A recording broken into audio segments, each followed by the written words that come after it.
샬롬 할렐루야. 요한계시록 1장 2절에서 4절입니다. 요한은 하나님의 말씀과 예수 그리스도의 증거 곧 자기가 본 것을 다 증언하였느니라. 이 예언의 말씀을 읽는 자와 듣는 자와 그 가운데에 기록한 것을 지키는 자는 복이 있나니 때가 가까움이라. 요한은 아시아에 있는 7교회에 편지하노니 이제도 계시고 전에도 계셨고 장차 오실 이와 그의 보좌 앞에 있는 7영과. 아멘. 요한계시록 2번째입니다. 우리 자신에 대해서 가장 잘 아시는 분은 바로 우리를 창조하신 하나님이십니다. 마음의 그릇은 어떤지, 성격은 어떤지, 어떤 달란트를 가지고 있는지, 중심은 어떠한지 등을 속속들이 다 아시지요. 그러니 우리들에게 가장 합당하고 좋은 길로 인도하실 수 있는 분도 하나님이십니다. 하나님께서는 각 사람이 주 안에서 어떠한 사명에 가장 합당한지를 아심으로 그에게 맞는 사명을 주시게 되지요. 사람의 눈으로 볼 때는 저 사람에게는 저 사명이 잘 어울리지 않는다라고 생각할 수 있지만 하나님의 시각은 다릅니다. 예를 들어서 예수님께서 제자 요한을 부르실 때만 해도 그 당시에 요한의 모습만을 보면 사람들은 그가 장차 어떤 모습으로 주님을 위해 쓰임 받게 될지를 전혀 생각지 못했을 것입니다. 마가복음 3장 17절에 보면 예수님께서 요한과 그의 형제 야고보에게 보아너게 즉 우레의 아들이라는 이름을 더해 주시는 장면이 나오지요. 그리고 왜 이들에게 이러한 이름이 더해졌는지를 잘 알 수 있는 사건이 바로 누가복음 9장 52절 이하에 나옵니다. 한 번은 예수님의 제자들이 예루살렘으로 가시는 예수님을 위해서 예비하려고 사마리아인의 한 촌에 들어갔을 때 그곳 사람들이 저희를 받아들이지 않았지요.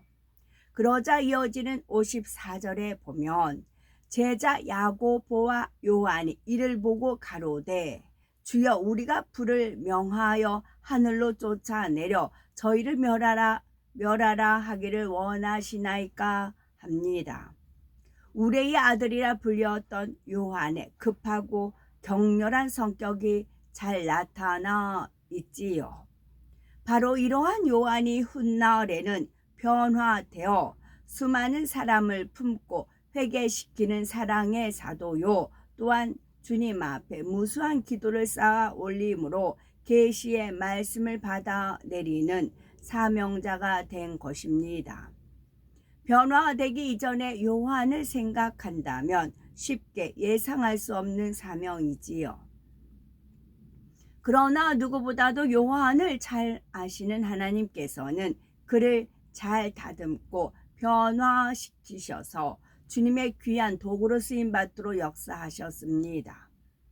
주님의 여러 제자들과 사도들이 있었지만 하나님께서는 이 일에 가장 합당한 자로서 사도 요한을 택하셨던 것이지요.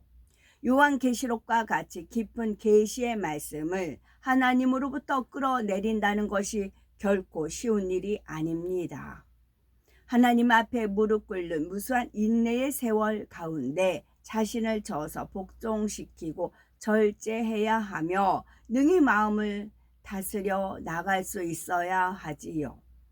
하나님께서는 변화된 요한이 바로 이러한 그릇으로 합당할 것을 아셨기에 그를 통해서 이처럼 막중한 사명, 곧 요한계시록을 기록하는 사명을 주신 것입니다. 이런 것처럼 우리에 대해서도 누구보다도 잘 아시는 하나님께서는 각 사람에게 가장 알맞은 길로 이끄시기 위한 계획과 섭리를 가지고 계십니다. 아버지 하나님께서 쓰시고자 하는 대로 각 사람에게 가장 합당한 대로 사명을 주시고 인도해 가시지요. 그러므로 우리도 각자에게 주어진 사명에 대해서 큰 자부심과 열정을 가지고 아버지 하나님의 뜻을 이루어 드려야 되겠습니다. 하나님께서는 각 사람의 그릇대로 사명을 주시되 어떤 사명은 귀하고 어떤 사명은 덜 귀한 것이 아니라 정령 사명을 맡은 사람이 자신의 사명을 얼마나 귀히 여기느냐 그렇지 않느냐에 따라서 사명의 가치가 달라지게 된다는 사실입니다. 오늘날 하나님을 믿는 사람들 중에도 계시라는 단어에 대해서 막연하게 거부감을 가지는 경우들이 있습니다. 오늘날과 같은 시대에 어떻게 하나님으로부터 계시를 받을 수 있는가 하면서 하나님으로부터 계시를 받았다고 하면 무조건 잘못되고 이상한 것으로 몰아가기도 하지요. 이런 모습은 예수님 당시에도 물론이고 초대교회 당시에도 있었던 것을 볼 수가 있습니다. 제사장들과 서기관, 바리새인들을 비롯한 유대인들은 자신들이 율법에 정통하며 율법대로 산다고 자부하던 사람들이었지요. 그런데 이러한 자신들은 전혀 체험하지도 못하는 영의 세계를 주님의 제자들과 사도들은 체험해 나갑니다. 그러니 제사장들과 서기관, 바리새인들은 시기하고 질투하는 마음이 일어났던 것이고 자신들의 입지에도 큰 위협을 느끼게 되자 주님의 제자들과 사도들을 잘못되었다 하며 몰아갔던 것입니다. 그리고 오히려 이러한 유대인들로부터 잘못되었다는 말을 들었던 사람들, 특히 나사렛 이단의 괴수라고 라는 말까지 들었던 사도 바울의 경우에는 많은 계시가 임했던 것을 알 수가 있지요. 따르는 권능의 역사들로 그 말씀을 확증했지요.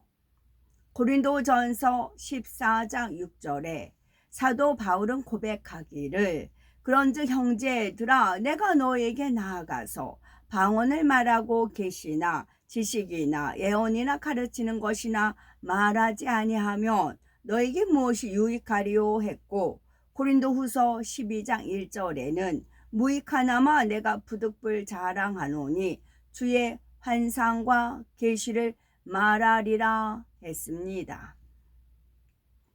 또 고린도후서 12장 7절에서는 여러 계시를 받았다 했고 갈라디아서 1장 11에서 12절에는 형제들아 내가 너에게 알게 하노니 내가 전한 복음이 사람의 뜻을 따라 된 것이 아니라 이는 내가 사람에게서 받은 것도 아니요 배운 것도 아니요 오직 예수 그리스도의 계시로 말미암은 것이라 고백하고 있다는 사실입니다.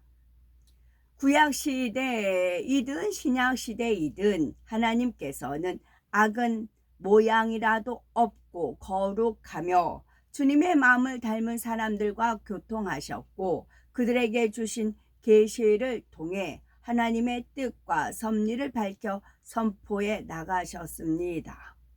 사도 요한 역시 그러한 자격을 갖추었기에 마지막 때의 깊은 비밀을 담고 있는 요한계시록의 말씀을 받아내릴 수가 있었지요. 2절에 보니 요한은 하나님의 말씀과 예수 그리스도의 증거 곧 자기의 본 것을 다 증거하였느니라 말씀합니다. 요한은 하나님과의 교통함 가운데 받은 내용과 자신의 환상을 통해서 본 내용 그리고 예수님께서 이 땅에 오셔서 사역하시는 동안 증거하시고 행하셨던 것을 자기가 본 대로 기록했다 말하고 있습니다. 요한은 자신의 생각이나 느낌 또는 지식으로 인해서 조금이라도 더하거나 빼는 것 없이 하나님의 뜻 가운데 주신 그대로를 성령의 감동함으로 정확하게 기록하였습니다. 이처럼 사도 요한은 요한계시록을 시작함에 있어서 먼저 이 책에 기록된 내용이 누구로부터 왔는지를 분명히 했던 것입니다. 이 요한계시록의 모든 말씀은 오직 하나님의 뜻 가운데 나온 것이므로 사람 편에서 자기 생각과 이론에 맞추어 판단해서도 안 되는 것이며 믿지 못하여 의심해서도 안 된다는 말입니다. 모든 내용은 하나님으로부터 온 것이므로 1.1회 틀림이 없는 사실이며 반드시 이루어질 일들이지요. 먼저 이 사실을 믿고 계시록을 대해야 하는 것입니다. 3절에 이 예언의 말씀을 읽는 자와 듣는 자들과 그 가운데 기록한 것을 지키는 자들이 복이 있나니 때가 가까움이라 말씀합니다. 여기서 이 예언의 말씀이란 직접적으로 요한계시록을 의미하는 것이지만 넓게는 성경 66권 말씀 전체를 의미합니다. 왜냐하면 우리가 요한계시록을 대할 때 단지 이 안에 담긴 내용만 가지고는 그 내용을 온전히 이해할 수가 없습니다. 성경의 말씀은 반드시 짝이 있기 때문에 필요에 따라 서로 짝을 맞추어야 전체적인 의미를 올바르게 깨달을 수가 있습니다. 그러므로 요한계시록 이 한 권의 책에 담긴 하나님의 뜻과 섭리를 온전히 이해하려면 창세기부터 시작하여 성경 66권 말씀 전체를 함께 짝을 맞추며 풀어나가야 하지요. 그런데 본문에는 이 예언의 말씀을 읽는 자와 듣는 자들과 그 가운데 기록한 것을 지키는 자들이 복이 있다 말씀합니다. 먼저 읽는 자라고 했는데 읽는 자는 개개인적으로 할 수 있는 것이지요. 한 사람 한 사람 개인적으로 이 예언의 말씀을 읽을 수가 있다는 말입니다. 그래서 읽는 자라고 단수를 썼지요. 그런데 본문에 읽는다 하신 것은 단순히 하나님의 말씀을 읽는 것 자체를 의미하는 것이 아닙니다. 하나님께서는 우리가 단지 지식을 얻기 위해서가 아니라 하나님을 사랑함으로 말씀을 알기 원하고 깨닫기 원하여 정녕 사모하는 마음으로 읽기를 원하시지요.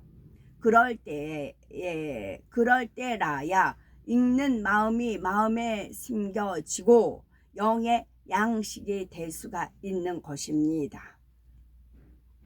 다음으로 듣는 자들이라고 했는데 여기서는 자들이라 하여 복수를 썼습니다. 이것은 단에서 선포하는 말씀을 우리 전체가 듣고 있는 것과 같은 상황이지요. 말씀을 증거하는 것은 주로 개인보다는 다수의 사람들을 대상으로 하기 때문에 자연히 많은 사람이 함께 듣게 된다는 말입니다. 그런데 이때도 듣는다라고 하는 말씀이 단순히 증거되는 말씀을 귀로 듣는 자체를 의미하는 것은 아니지요. 아무리 많은 말씀을 들어도 자기 생각 가운데 걸러서 듣는다거나 선하지 못한 마음으로 들으면 오히려 하나님의 말씀을 들으면서 의심하거나 판단하는 죄를 범하게 됩니다. 그러므로 하나님의 말씀을 들을 때는 마음의 문을 열고 선한 마음으로 들어야 하며 자기 생각과 지식에 맞추어서 들어서는 안 됩니다. 또한 증거되는 말씀도 정녕 하나님으로부터 사랑받고 보장받는 사람의 입술을 통해서 나오는 말씀이어야 그 말씀을 들을 때 듣는 사람에게도 변화와 생명이 될 수가 있는 것입니다. 마지막으로 지키는 자들이라고 했는데 우리가 이 예언의 말씀을 읽기도 하고 듣기도 하면서 그래도 많은 사람들이 그것을 지켜 행합니다. 그래서 자들이라 하여 복수로 말씀하신 것이며 이렇게 지켜 행하려고 노력하는 사람에게 바로 복이 임하게 되지요. 읽기만 한다고 해서 복이 임하는 것도 아니고 듣기만 한다고 해서 복이 임하는 것도 아니며 읽고 듣고 지켜 행하는 이 삼박자가 맞을 때 비로소 복이 임하게 되는 것입니다. 읽지 않고 듣지 않으면 하나님의 뜻을 깨달을 수가 없으니 결국 말씀대로 지켜 행할 수도 없으므로 복을 받을 수가 없지요. 하지만 읽고 들었다 해도 정작 지켜 행하지 않으면 이런 경우도 아무 소용이 없는 것입니다. 그래서 성경은 하나님의 말씀을 주야로 묵상하며 늘 가까이 해야 함을 말씀하실 뿐만 아니라 반드시 지켜 행할 때만이 약속된 복을 받을 수 있음을 누누이 말씀합니다. 시편 103편 17에서 18절에 여호와의 인자하심은 자기를 경외하는 자에게 영원부터 영원까지 이르며 그의 의는 자손의 자손에게 미치리니 곧 그 언약을 지키고 그 법도를 기억하여 행하는 자에게로다 했습니다. 또한 시편 119편 1절에는 행위 완전하여 여호와의 법에 행하는 자가 복이 있으며 라고 했지요. 시편 101편 6절에는 완전한 길에 행하는 자가 나를 수종하리로다 하는 이러한 큰 소망의 말씀까지 주셨습니다. 신약에도 마태복음 7장 24절에 보면 그러므로 누구든지 나의 이 말을 듣고 행하는 자는 그 집을 반석 위에 지은 지혜로운 사람 같으리니 했습니다. 야고보서 1장 22절에는 너희는 도를 행하는 자가 되고 듣기만 하여 자신을 속이는 자가 되지 말라 했고 25절에는 자유하게 하는 온전한 율법을 들여다보고 있는 자는 듣고 잊어버리는 자가 아니요 실행하는 자니 이 사람이 그 행하는 일에 복을 받으리라 했습니다.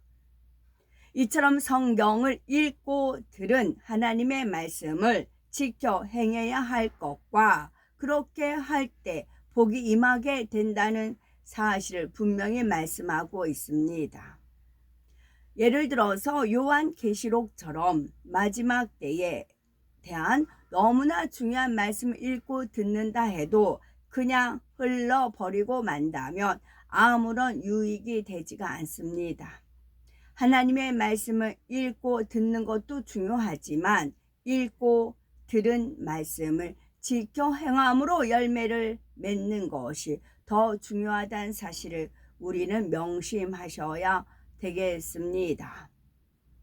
더욱이 때가 가까움이라 하신 대로 요한계시록의 말씀은 곧 가까이 다가올 마지막 때의 징조들과 관련된 말씀입니다. 그러므로 마지막 때의 끝을 살아가는 사람들은 이 말씀을 읽고 들어서 어떻게 지켜 행하느냐에 따라 신랑 되신 주님을 맞이할 준비를 하는 자세가 전혀 달라지게 됩니다. 때가 가깝다고 아무리 외쳐도 그 말씀에 귀를 기울이지 않고 여전히 세상과 짝하며 세상 가운데 살아간다면 이런 사람은 전혀 주님 맞을 준비를 하는 것이라고 말할 수가 없습니다. 그러니 이런 사람은 막상 주님께서 우리를 데리러 오셨을 때는 가장 중요한 구원의 복조차 받기 어려운 것입니다. 반면에 지금까지는 비록 신앙생활을 바르게 하지 못했다 해도 이제부터라도 말씀대로 지켜 행하며 바른 신앙생활 가운데로 들어온다면 이런 사람에게는 복이 있다 하신 대로 가장 소중한 구원의 복이 임할 뿐만 아니라 성경에 약속된 수많은 복이 임하게 됩니다. 그런데 어떤 분들은 이처럼 때가 가깝다, 이 일들이 속히 되어진다 이런 말씀을 들을 때 그것을 핑계 삼아서 도리어 잘못된 신앙생활로 빠지는 경우가 있습니다. 예를 들어서 학생의 경우에 이제 곧 주님이 오실 텐데 공부는 해서 무엇하나 하면서 학생의 본분까지도 망각하는 것이지요. 그래서 학교 공부도 등한시하고 학생의 신분을 벗어나는 행동들을 하는 것입니다. 그렇다면 이런 학생의 입에서 주님 오실 때가 가깝다라고 하는 말이 정말 그 사실을 믿는 마음에서 하는 것일까요? 그렇지 않습니다. 정말 주님께서 오실 때가 가깝다는 것을 믿는다면 오히려 학생으로서 해야 할 바를 더 열심히 하겠지요. 그래서 하나님께 영광을 돌리는 자녀가 될 것이고 주변으로부터도 인정받는 학생이 될 것입니다. 물론 더 깨어 기도하며 하늘의 상급 쌓기 위해서 열심히 노력할 것이고요.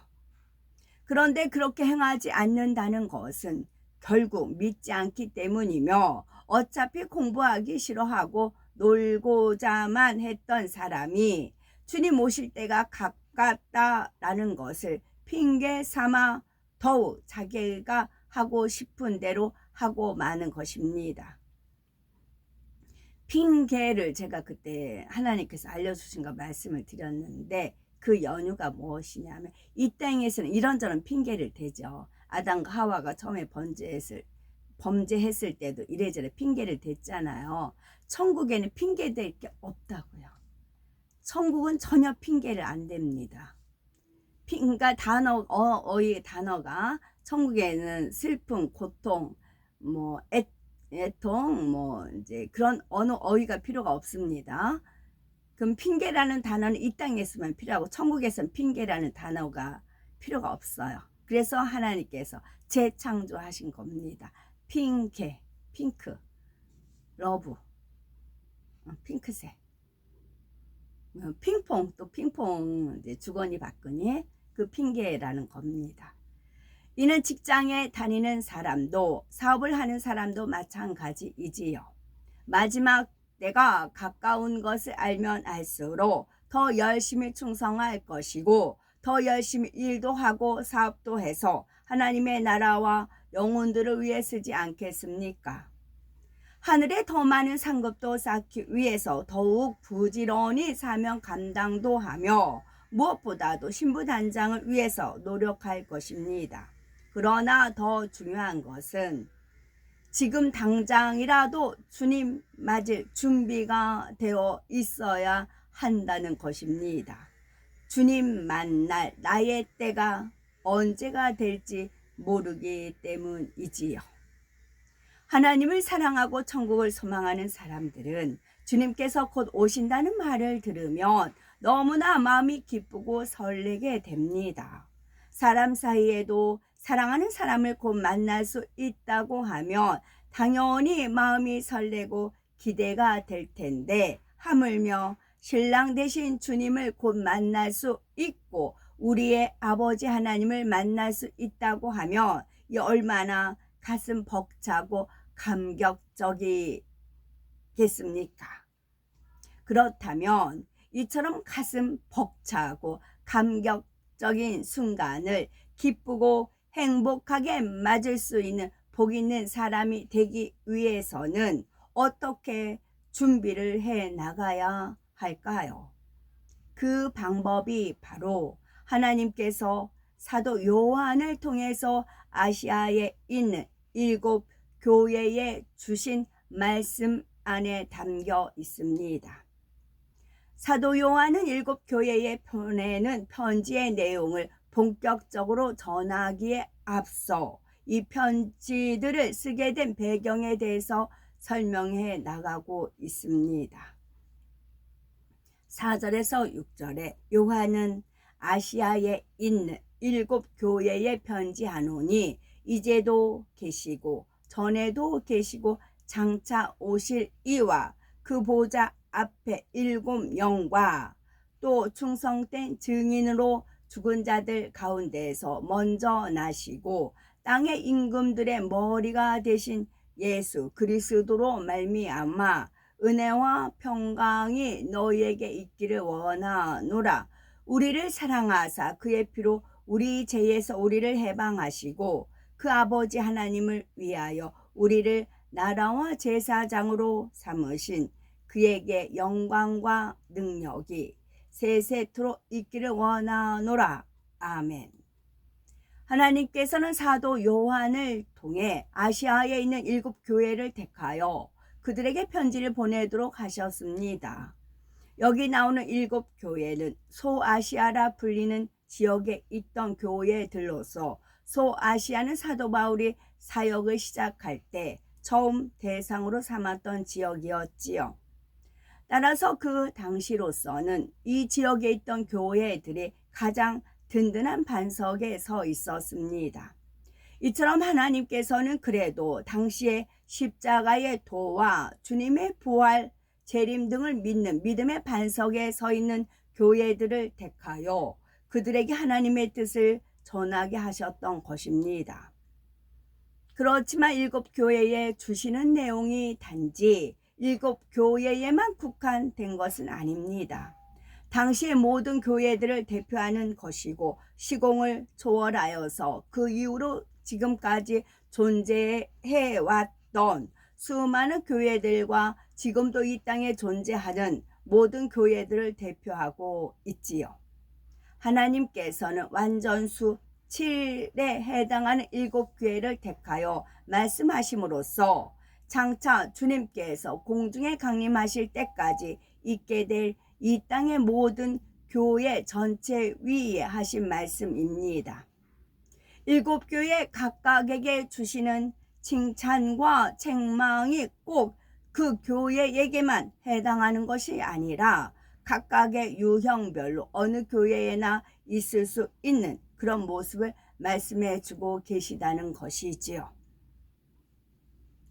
7교회에 주신 말씀이 얼마나 정확하게 해당이 되며 그대로 성취되어 가고 있는지를 보면 참으로 놀랄 것입니다. 이제도 계시고 전에도 계시고 장차 오실이라 했는데 이는 누구를 가리키는 걸까요? 장차 오실 이는 당연히 주님을 가리키는 말입니다. 이제도 계시고 전에도 계신 분은 바로 아버지 하나님이시지요. 물론 주님과 성령님도 이제도 계시고 전에도 계셨지만 태초에 홀로 계셨던 분은 오직 아버지 하나님 한 분이십니다. 그러나 삼위일체 하나님은 근본 하나이시기 때문에 이제도 계시고 전에도 계시고 장차 오실이란 삼위일체 하나님을 지칭하는 것이 되지요. 이러한 하나님의 보호자 앞에 7 영이 있다 하였습니다. 요한계시록 4장 5절에 보면 보호자로부터 번개와 음성과 뇌성이 나고 보호자 앞에 등불 켠 것이 있으니 이는 하나님의 7 영이라 했습니다. 이 7 영에 대해서 말씀드릴 것입니다. 먼저 간략하게 7 영의 개념을 설명드리자면 7 영은 하나님으로부터 분리되어 나온 영입니다. 영이신 하나님께서는 영의 분리를 통해 하나님과 똑같은 마음을 가진 영을 분리내실 수가 있습니다. 이렇게 분리되어진 7 영은 하나님을 대신하여 모든 것을 살피고 측량하는 역할을 하지요. 마치 나라의 임금이 직접 가지 못하는 곳에 임금의 권한을 가진 사자를 대신 보내어 모든 것을 살피고 오도록 하는 것과 같습니다. 그런데 임금님의 명을 받고 가는 사자는 아무리 정확히 살핀다 해도 임금님의 마음과 똑같은 관점에서 살필 수는 없지요. 명을 받은 사자가 어떤 사람이느냐에 따라서 똑같은 상황에 대해서도 얼마든지 시각의 차이가 있을 수가 있습니다. 그런데 7 영의 경우는 그렇지가 않습니다. 하나님의 마음을 그대로 가진 영이 분리되어 정확히 하나님의 마음과 생각과 뜻에 맞추어 모든 것을 살피고 측량하여 결정을 내리지요. 이 7 영은 하나님을 대신하여 어디든지 갈 수가 있으며 모든 사람에 대해서 한치의 오차도 없이 정확하게 살피고 분별하게 됩니다. 그리고 이 7명의 측정 기준에 따라 응답과 축복과 문제 해결 등의 모든 것이 결정이 되지요. 삼위일체 하나님께서는 늘 우리 곁에 계십니다. 아버지 하나님께서는 7영과 같은 영의 분리를 통해 늘 이 땅을 감찰하시지요. 불꽃 같은 눈동자로 하나님의 자녀들을 지키시며 동시에 불꽃 같은 눈동자로 모든 것을 살피십니다. 또한 주님의 영도 주의 자녀들이 모인 곳에서는 어디든지 함께 하시며 늘 은혜와 능력을 주시며 우리의 일거수일투족을 살피십니다. 그리고 마음 안에 내주하시는 성령께서도 각 사람의 마음과 생각을 감찰하시고 우리가 어느 곳에 있든지 늘 진리 가운데로 이끄시고자 합니다. 이렇게 삼위일체 하나님께서는 하나님의 자녀들을 지키시고 보호하시며 세상을 이기고 나갈 수 있는 힘을 주시지요. 그러시면서도 각 사람의 신앙에 대해서도 너무나 정확하게 알고 계십니다.